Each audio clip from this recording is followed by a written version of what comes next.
सम्पूर्ण प्रिय मनहरूमा एकमुष्ठ नमन।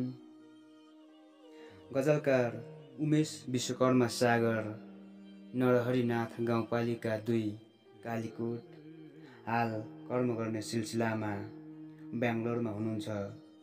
उहाँको गजल मेरो हातसम्म चुटुक्क पठाएर वाचन गर्ने अनुमति दिनुभएको छ। म जस्ताको तस्तै सभार गर्छु। गजल यसरी सुरु हुन्छ। जसको यादहरूले गर्यो जफत तिमीलाई, उसैलाई सम्झिरहने बस्यो लत तिमीलाई। जसको यादहरूले गर्यो जफत तिमीलाई, उसैलाई सम्झिरहने बस्यो लत तिमीलाई।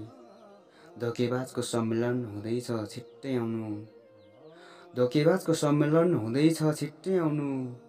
प्रिया म पर्खिरहनेछु गर्न स्वागत तिमीलाई।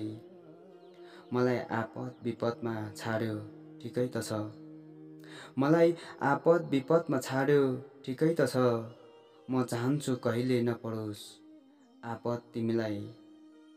केही गुनासाहरू केही दुःखहरू राखेर, केही गुनासाहरू केही दुःखहरू राखेर लेख्न मन छ एउटा सुन्दर खत तिमीलाई। जसको यादहरूले गर्यो जफत तिमीलाई, उसैलाई सम्झिरहने बस्यो लत तिमीलाई। अवश्य मेरो पाउ छुनु पर्नेछ प्रिया तिमीले।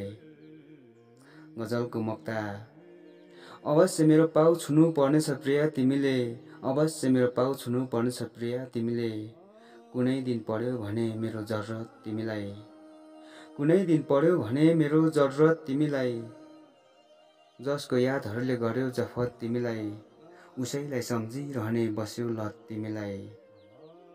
उमेश विश्वकर्मा सागर, नरहरिनाथ गाउँपालिका 2 कालीकोट, हाल बेङ्गलोर।